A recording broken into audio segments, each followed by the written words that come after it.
Assalamualaikum warahmatullahi wabarakatuh. Perkenalkan, nama saya Trando Aldi Putra. Saya berasal dari kelas Teknik Informatika B dengan NIM 12050114323. Saya berasal dari jurusan Teknik Informatika, Fakultas Sains dan Teknologi dari Universitas Islam Negeri Sultan Syarif Qasim Riau. Di sini saya akan melanjutkan tugas saya tentang membuat rangkuman pembelajaran sistem digital dan berbagi informasi kepada teman-teman semua tentang rangkuman pembelajaran saya. Baiklah, langsung saja kita mulai pembahasan rangkumannya. Yang pertama yaitu pengertian multiplexer dan demultiplexer. Apa itu multiplexer? Multiplexer adalah sirkuit logika kombinasional digital dengan n input dan satu output. Tujuannya adalah untuk menghubungkan salah satu input ke jalur output, tergantung pada sinyal kontrol. Pada dasarnya, ini beralih di antara satu dari banyak jalur input dan menghubungkannya satu persatu ke output. Ini memutuskan jalur input mana yang harus diganti menggunakan sinyal kontrol. Secara fisik, multiplexer ini memiliki n pin input, 1 pin output, dan pin kontrol. M dikali N sama dengan 2 pangkat M. Kita bisa merujuk ke multiplexer dengan istilah MUX dan MPX juga. Karena pekerjaan multiplexer adalah memilih salah satu jalur input data dan mengirimkannya ke output. Itu juga dikenal sebagai pemilih data. Ada 3 cara utama untuk membangun multiplexer. Yang pertama yaitu multiplexer digital, yaitu merupakan fokus dari postingan terdiri dari gerbang logika. Yang kedua ada multiplexer analog dibuat menggunakan transistor. Yang ketiga ada saklar mekanis yang juga dikenal sebagai saklar putar, dibuat menggunakan poros berputar. Selanjutnya MUX itu sendiri bertindak sebagai saklar multiposisi yang dikontrol secara digital, di mana kode biner yang diterapkan pada input pilih mengontrol input data yang akan dialihkan ke output. Selanjutnya yaitu cara kerja multiplexer. Untuk memahami desain dan kerja multiplexer, kita akan mulai dengan merancang multiplexer digital paling sederhana yaitu MUX 2:1. Untuk MUX 2:1, kami memiliki 2 jalur input. Satu pilih jalur yaitu 2 pangkat X sama dengan 2, lalu X sama dengan 1, dan satu jalur keluaran. Karena kita memiliki satu input kontrol, hanya ada 2 nilai yang mungkin untuk itu yaitu 0 dan 1. Ketika input kontrol adalah 0, jalur input pertama menghubungkan ke output. Ketika output kontrol adalah 1, jalur input kedua terhubung ke output. Jadi sekarang kita sudah mengerti garis kontrol mengontrol input mana yang terhubung ke output. Berikutnya yaitu pengertian demultiplexer. Demultiplexer adalah sirkuit logika kombinasional yang melakukan fungsi yang berlawanan dengan multiplexer. Dalam sebuah jalur demux, kami memiliki jalur N output, jalur input, dan M pilih jalur. Hubungan antara jumlah jalur keluaran dan jumlah jalur pilih sama dengan yang kita lihat dalam multiplexer, yaitu 2 kali M sama dengan N. Bergantung pada nilai nomor biner yang dibentuk oleh jalur pilih, salah satu dari jalur keluaran terhubung ke jalur input. Sisa dari garis keluaran pada titik ini pergi ke keadaan off, artinya nilai baris yang tersisa adalah 0. Dengan cara ini, demultiplexer mengubah data serial menjadi data paralel dan bertindak sebagai konverter paralel serial. Selain itu, karena menghubungkan satu jalur data ke beberapa jalur data dan beralih di antaranya, demultiplexer juga dikenal sebagai distributor data. Demultiplexer secara alternatif disebut sebagai demux. Cara kerja demultiplexer, kita akan membuat demux 1:2 adalah yang paling sederhana dari semua demultiplexer. Kami memiliki satu input, 2 output, dan satu jalur pilih dalam kurung 2 kali M sama dengan 2. Oleh karena itu, M sama dengan 1. Berikutnya, kita akan mempelajari tentang rangkaian sekuensial dan pembagiannya. Pada rangkaian logika sekuensial, keadaan keluaran selain ditemukan oleh keadaan masukan, juga ditentukan oleh keadaan keluaran sebelumnya. Hal itu menunjukkan bahwa rangkaian logika sekuensial harus mempunyai pengingat atau memori, atau kemampuan untuk menyimpan informasi. Rangkaian dasar yang dapat dipakai untuk membentuk rangkaian logika sekuensial adalah latch dan flip-flop. Perbedaan latch dan flip-flop terletak pada masukan clock. Pada flip-flop dilengkapi dengan masukan clock, sedangkan pada latch tidak. Flip-flop hanya akan bekerja pada satu transisi pulsa clock, dari tinggi ke rendah atau dari rendah ke tinggi, tergantung dari jenis clock yang digunakan. Transisi pulsa clock dari rendah ke tinggi disebut transisi positif, sedangkan transisi tinggi ke rendah disebut dengan transisi negatif. Lalu ada juga cara counter. yang terdiri dari beberapa flop-flop yang dimanipulasi sedemikian rupa sehingga pulsa yang dihitung sesuai dengan rancangan. Baiklah, kita akan membahas tentang flip-flop. Pengertian flip-flop adalah rangkaian elektronika yang mempunyai dua kondisi stabil yang bisa digunakan untuk menyimpan suatu informasi. Pengaplikasian rangkaian flip-flop menggunakan teori gerbang logika yang mempunyai sifat multivibrator bistabil. Disebut multivibrator bistabil disebabkan kedua tingkat tegangan keluaran pada multivibrator stabil dan hanya akan mengubah kondisi tingkat tegangan keluarannya jika terjadi suatu pemicunya atau trigger. Flip-flop pertama kali ditemukan oleh dua orang ilmuwan ahli fisika, yaitu William Eccles dan F.W. Jordan sekitar tahun 1918. Selain itu, flip-flop juga bisa digunakan sebagai penghitung detak dan juga sebagai penyinkronasi input pada sinyal waktu variabel beberapa sinyal waktu referensi. Selanjutnya yaitu pembagian rangkaian sekuensial, yaitu pembagian tentang flip-flop. Pada umumnya, rangkaian flip-flop dibagi beberapa jenis, yaitu SR flip-flop, JK flip-flop, dan T flip-flop, dan sebagainya lagi. Baiklah, inilah beberapa penjelasan jenis rangkaian flip-flop elektronika. Yang pertama yaitu SR flip-flop. SR merupakan dari set dan reset. Sesuai dengan namanya, rangkaian ini terdiri dari dua input, yaitu S dan R. Selain itu juga terdapat dua keluaran output, yaitu Q dan Q. Rangkaian ini biasanya terbuat dari dua gerbang logika NOR ataupun dua gerbang logika AND. Selain itu, terdapat pula SR flip-flop yang menggunakan gabungan dari dua gerbang logika, yaitu NOR dan NAND. Selanjutnya ada D flip-flop.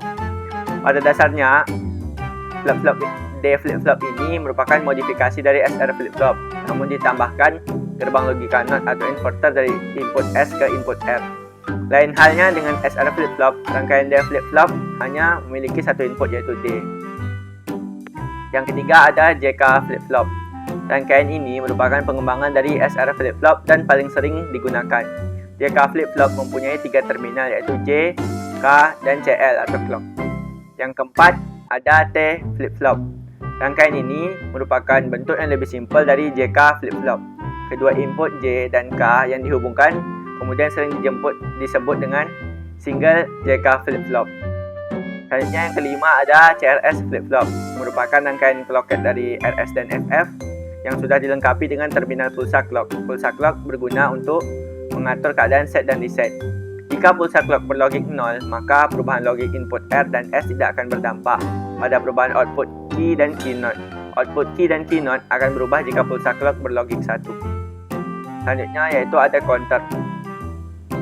Counter juga disebut dengan pencecah atau penghitung, yaitu rangkaian logika sekuensial yang digunakan untuk menghitung jumlah pulsa yang diberikan pada bagian masukan. Counter bisa digunakan untuk berbagai operasi aritmatika seperti pembagi frekuensi, penghitung jarak, penghitung kecepatan, yang pengembangannya digunakan luas dalam aplikasi perhitungan dan instrumen ilmiah. Counter tersusun atas sederetan flip-flop yang dimanipulasi sedemikian rupa dengan menggunakan peta Karnaugh, sehingga pulsa yang masuk dapat dihitung sesuai dengan rancangan. Dilihat dari arah cacahan, rangkaian pencacah dibedakan atas pencacah naik dan pencacah turun. Pencacah naik melakukan cacahan dari kecil ke arah besar, kemudian kembali ke cacahan awal secara otomatis. Pada pencacah menurun, pencacah dari besar ke arah kecil hingga cacahan terakhir kemudian kembali ke cacahan awal. Yang berikutnya ada beberapa faktor yang harus diperhatikan untuk membangun pencacah naik atau turun, yaitu yang pertama, pada transisi mana flip-flop tersebut aktif.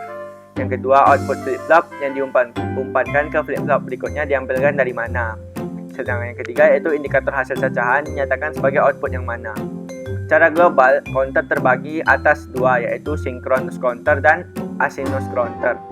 Perbedaan kedua jenis counter ini adalah pada pemicunya. Pada synchronous counter, pemicu flip-flop dilakukan serentak atau dipicu oleh satu sumber flip-flop. Sedangkan pada asynchronous counter, minimal ada satu flip-flop yang clocknya dipicu oleh keluaran flip-flop lain atau dari sumber clock lain, dan susunan flip-flopnya seri. Yang pertama, kita membahas tentang synchronous counter. Synchronous counter adalah memiliki pemicuan dari sumber clock yang sama dan sumber flip-flopnya adalah paralel. Dalam synchronous counter ini sendiri terdapat perbedaan penempatan atau manipulasi gerbang dasarnya yang menyebabkan peradaban waktu, perbedaan waktu tunda yang disebut carry propagation delay.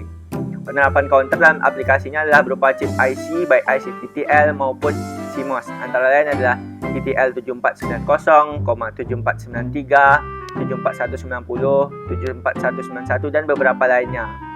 Pada counter sinkron, sumber clock diberikan pada masing-masing input clock dari flip-flop penyusunnya. Sehingga apabila ada perubahan pulsa dari sumber, maka perubahan tersebut akan men-trigger seluruh flip-flop secara bersama-sama. Yang ini adalah contoh dari tabel kebenarannya dan gambar rangkaiannya. Berikutnya adalah rangkaian up and down counter sinkron. Rangkaian up down atau counter sinkron merupakan gabungan dari up counter dan down counter. Rangkaian ini dapat menghitung bergantian antara up dan down karena adanya input eksternal sebagai kontrol yang menentukan saat menghitung up atau down. Ini adalah contoh gambarnya. Selanjutnya yaitu asynchronous counter. Seperti pada bagian sebelumnya, yaitu asynchronous counter tersusun atas flip-flop yang dihubungkan seri dan pemicunya tergantung dari flip-flop sebelumnya. Kemudian menjalar sampai flip-flop MSB-nya. Karena itulah asynchronous counter sering disebut juga sebagai ripple trough counter. Sebuah counter asinkron atau ripple terdiri atas sederetan flip-flop yang dikonfigurasikan dengan menyambung outputnya dari yang satu ke yang lain. Yang berikutnya, sebuah sinyal yang terpasang pada input clock FF pertama akan mengubah kedudukan outputnya apabila tebing atau edgy yang benar yang diperlukan terdeteksi. Ini adalah contoh dari tabel kebenarannya. Berdasarkan bentuk timing diagram di atas, output dari flip-flop C menjadi clock dari flip-flop B, sedangkan output dari flip-flop B menjadi clock dari flip-flop A. Perubahan pada negatif edgy di masing-masing clock flip-flop sebelumnya menyebabkan flip-flop sesudahnya menjadi berganti kondisi atau toggle, sehingga input-input J dan K masing-masing flip-flop diberi nilai 1 atau sifat toggle dari JK flip-flop. Selanjutnya ada counter asynchron mode N. Counter mode N adalah counter yang tidak 2N. Misalkan counter mode min 6 menghitung 0, 1, 2, 3, dan 3, 4, dan 5. Sehingga up counter mode N akan menghitung 0 sampai dengan N min 1. Sedangkan down counter mode N akan menghitung dari bilangan tertinggi sebanyak N kali ke bawah. Berikut merupakan rangkaian dari up counter asynchron mode min 6. Selanjutnya ada gambar rangkaian up dari up atau down counter asinkron 3 bit. Rangkaian up atau down counter merupakan gabungan dari up counter dan down counter. Rangkaian ini dapat menghitung bergantian antara up dan down karena adanya input eksternal sebagai kontrol yang menentukan saat menghitung up atau down. Pada rangkaian up atau down counter asinkron, output dari flip-flop sebelumnya menjadi input clock dari flip-flop berikutnya. Yang selanjutnya yaitu perancangan counter. Perancangan counter dapat dibagi dua, yaitu dengan menggunakan peta Karnaugh dan dengan menggunakan diagram waktu. Berikut ini dijelaskan langkah-langkah dalam merancang suatu counter. 1. Perancangan counter menggunakan peta Karnaugh. Umumnya, perancangan dengan peta Karnaugh ini digunakan dalam merancang synchronous counter. Langkah-langkah perancangnya adalah A. Dengan mengetahui urutan keluaran counter yang akan dirancang, lalu mencari fungsi boolean masing-masing masukan flip-flop dengan menggunakan peta Karnaugh. Dan yang ketiga, membuat rangkaian counter dengan fungsi masukkan flip-flop yang telah ditentukan. Selanjutnya itu perancangan yang menggunakan diagram waktu. Umumnya, perancangan dengan diagram waktu digunakan dalam merancang asynchronous counter karena kita dapat mengamati dan menentukan sumber pemicu dari flip-flop dan flip-flop lainnya. Adapun langkah-langkah perancangannya adalah menggambarkan diagram waktu clock, lalu melihat keluaran masing-masing flip-flop sebelum dan sesudah clock aktif, dan menggambarkan fungsi masukan tersebut pada diagram waktu yang sama. Yang keempat yaitu sederhanakan fungsi dan masukan yang telah diperoleh sebelumnya dengan melihat kondisi logika dan kondisi keluaran flip-flop, lalu menentukan flip-flop yang dipicu oleh keluaran flip-flop lain. Dan yang terakhir, membuat rangkaian counter dengan fungsi masukan flip-flop yang telah ditentukan. Berikutnya ada register. Register adalah himpunan dari sejumlah sel yang masing-masing terdiri dari sebuah flip-flop, di mana setiap sel dapat menyimpan data sebanyak 1 bit. Register ini umumnya dapat dibaca dan ditulis sehingga berfungsi sebagai memori yang berukuran kecil. Fungsi dari register juga kadang-kadang lebih dari hanya sekedar menyimpan data, tetapi dapat juga mengolahnya secara terbatas, misalnya menggeser ke kiri atau ke kanan. Yang pertama di sini ada register pemalang atau latch. Disebut pemalang karena register ini berfungsi untuk memalang data. Artinya, data yang menjadi masukannya akan dipertahankan pada keluarannya, walaupun masukan tersebut telah dihilangkan. Register ini sangat diperlukan untuk menghubungkan peralatan berkecepatan tinggi dengan yang berkecepatan rendah. Dalam hal ini, register berfungsi sebagai penyangga atau buffer. Pemalang umumnya dibentuk dengan menggunakan flop-flop D. Selanjutnya di sini, jika kita memasukkan LA atau latch enable, maka semua flip-flop mendapat pulsa clock sehingga menangkap data masukannya. Selanjutnya, jika data masukan dihilangkan, maka nilai data sebelumnya akan tetap pada keluaran register. Data ini akan tetap dipertahankan sampai ada pengambilan data yang baru. Selanjutnya itu pemalang transparan. Pemalang umumnya dibuat transparan di mana masukan LA bersifat level sensitif. Jika LA bernilai tinggi, maka nilai keluaran flip-flop yang bersangkutan akan sama dengan nilai keluarannya. Saat LA beralih dari ke rendah, maka nilai masukan pada saat itu akan ditangkap dan dipertahankan. Selanjutnya di sini adalah contoh dari gambar register geser ke kanan. Pada register ini, flip-flop yang di kanan mendapat masukan dari keluaran flip-flop yang di kiri. Yang ini merupakan kebalikannya, di mana register ini flip-flop yang di kiri mendapat masukan dari keluaran flip-flop yang di kanan. Selanjutnya itu register geser kanan dan kiri, di mana suatu flip-flop bisa dari flip-flop yang di kiri ataupun yang di kanannya, tergantung pada nilai logika masukan S atau select. Selanjutnya itu parallel input serial output. Data untuk masing-masing flip-flop akan di-loading pada saat masukan LD atau load berlogika tinggi. Selanjutnya data akan digeser ke kanan pada setiap pulsa atau CP, pulsa pada CP. Selanjutnya itu serial input parallel output, di mana data untuk masing-masing flip-flop akan dikeluarkan pada saat masukan OE atau output enable berlogika tinggi. Yang selanjutnya itu pengertian memori dan jenis-jenisnya. Memori atau lebih tepat disebut dengan memori fisik adalah istilah generik yang merujuk pada media penyimpanan data sementara pada komputer. Memori berfungsi sebagai tempat penyimpanan informasi yang harus diatur dan dijaga sebaik-baiknya. Memori biasanya disebut juga dengan istilah computer storage atau komputer memori atau memori. Merupakan piranti komputer yang digunakan sebagai media penyimpanan data dan informasi saat menggunakan komputer. Memori merupakan bagian yang penting dalam komputer modern dan letaknya di dalam CPU atau Central Processing Unit. Pengertian menurut istilah memori biasanya merujuk pada media atau tempat untuk menyimpan data, yang dapat dikatakan bahwa memori merupakan perangkat keras yang khas digunakan untuk menyimpan data atau informasi dan dapat dibaca atau diambil kembali saat diperlukan. Pada komputer, program atau software yang sedang dijalankan atau di-run dan data yang sedang diproses disimpan di dalam memori selama program tadi masih aktif bekerja. Memori itu sendiri sebenarnya terdiri dari kotak-kotak untuk menyimpan data atau karakter. Masing-masing kotak tersebut memiliki alamat atau address sendiri. Dengan menggunakan address inilah CPU dapat membaca atau menulis data pada memori. Memori merupakan media penyimpanan data pada komputer, yang mana media penyimpanan data dalam komputer dibagi dua, yaitu RAM dan ROM. Yang pertama yaitu Random Access Memory atau RAM. Adalah jenis memori yang isinya dapat diganti-ganti selama komputer dihidupkan dan bersifat volatil. Selain itu, RAM mempunyai sifat yakni dapat menyimpan dan mengambil data dengan sangat cepat. RAM terbagi beberapa jenis yaitu DRAM, SRAM, EDORAM, SDRAM, RDRAM, NVRAM, VGRAM, FlashRAM, DDR, SDRAM, dan SODIMM. Yang pertama yaitu DRAM. DRAM merupakan singkatan dari Dynamic Random Access Memory, yaitu sebuah jenis memori RAM yang mempunyai teknologi penyimpanan data secara terpisah dalam sebuah kapasitor. Agar data tidak hilang, jenis RAM ini memerlukan penyegaran yang dilakukan oleh CPU. Yang kedua yaitu SRAM. SRAM atau singkatan dari Static Random Access Memory, yaitu jenis RAM yang didesain dengan tidak menggunakan kapasitor, sehingga tidak memerlukan penyegaran secara berkala. Teknologi ini menghasilkan kinerja yang sangat cepat. Yang ketiga yaitu EDORAM. EDORAM adalah Extended Data Out Random Access Memory, yaitu jenis memori RAM dengan teknologi penyimpanan dan pengambilan data yang bisa dilakukan bersama-sama, sehingga kemampuan untuk membaca dan menulisnya lebih cepat.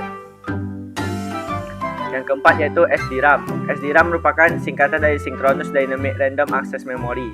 Merupakan jenis RAM yang mempunyai kecepatan cukup tinggi hingga 100-133 MHz. Jenis RAM ini mempunyai 168 pin dengan kapasitas penyimpanan 16 MB hingga 1 GB. Berikutnya ada RDRAM. RDRAM merupakan singkatan dari Rambus Dynamic Random Access Memory, yaitu jenis memori RAM dinamis sinkron yang diproduksi oleh Rambus Corporation. Selanjutnya yaitu NVRAM. NVRAM merupakan singkatan dari Non-Volatile Random Access Memory, yaitu sebuah jenis RAM komputer yang dilengkapi dengan baterai lithium. Sehingga apabila sobat mematikan komputer, data yang tersimpan tidak akan hilang.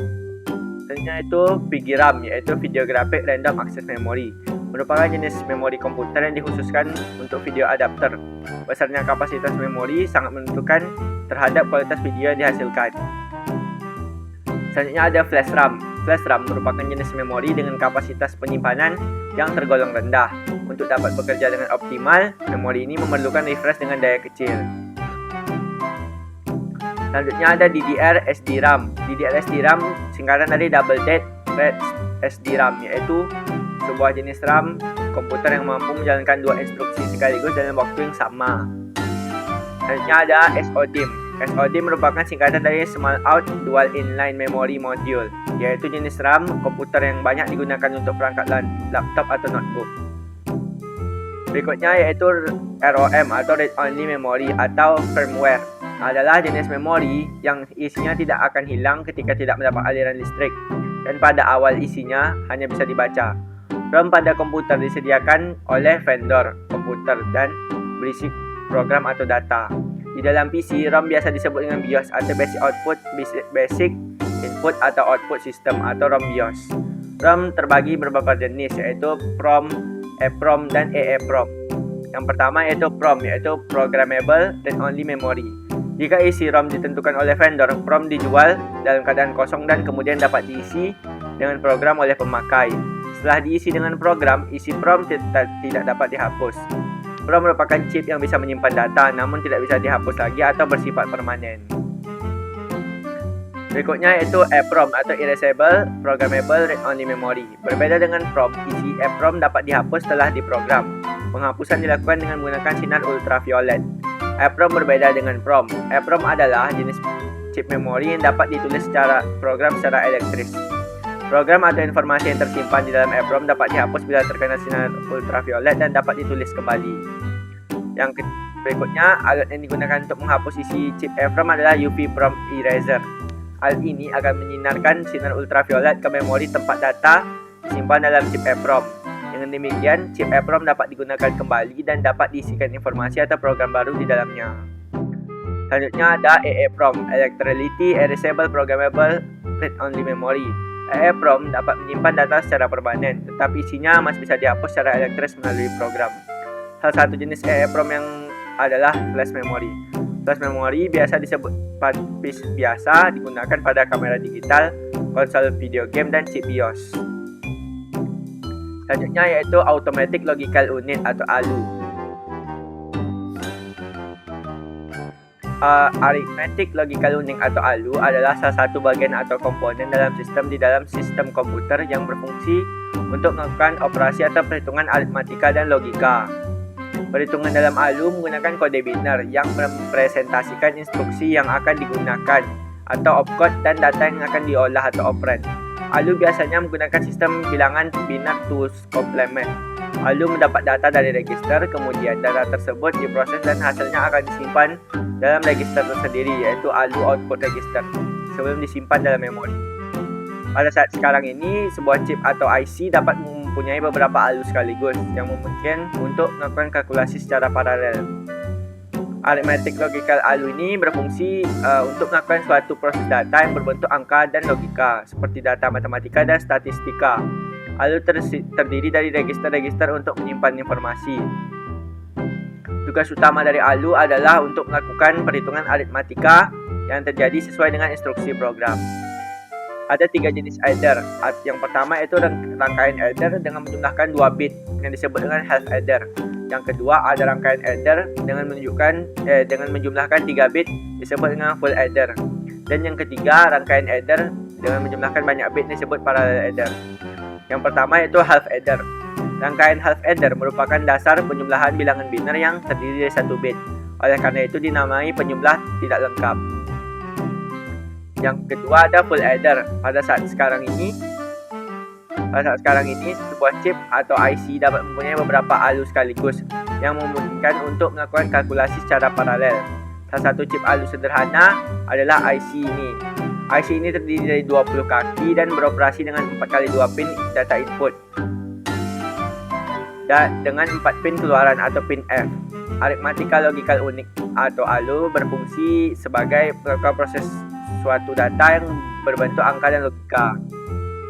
Rangkaian pada ALU digunakan untuk menjumlahkan bilangan dinamakan dengan DS. Sebuah full adder menjumlahkan dua bilangan yang telah dikonversikan menjadi bilangan-bilangan biner. Yang ketiga ada parallel adder. Rangkaian parallel adder adalah rangkaian penjumlahan dari dua bilangan yang telah dikonversikan ke dalam bentuk biner. Anggap ada dua buah register A dan B. Masing-masing register terdiri dari 4 biner. Rangkaian parallel adder terdiri dari sebuah half adder pada list significant bit dari masing-masing input dan beberapa full adder pada bit-bit berikutnya. Tugas lain dari ALU adalah melakukan keputusan dari operasi sesuai dengan instruksi program, yaitu operasi logika. Operasi logika meliputi perbandingan dua buah elemen logika dengan menggunakan operator logika. Selain itu, berfungsi juga untuk membentuk fungsi-fungsi pengolahan data pada komputer. ALU sering disebut dengan mesin bahasa atau machine language karena bagian ini mengerjakan instruksi-instruksi bahasa mesin yang diberikan. ALU sendiri berfungsi juga untuk melakukan suatu proses data yang berbentuk angka dan logika. ALU juga terdiri dari dua bagian, yaitu unit aritmatika dan unit logika boolean, yang masing-masing memiliki spesifikasi dan tugas tersendiri. Fungsi-fungsi yang didefinisikan pada ALU adalah add atau penjumlahan, adu atau penjumlahan tidak bertanda, sub atau pengurangan, subu atau pengurangan tidak berlogika, and or, XOR, SLL, dan lain-lain. Demikianlah penjelasan saya tentang ringkasan dari pembelajaran saya.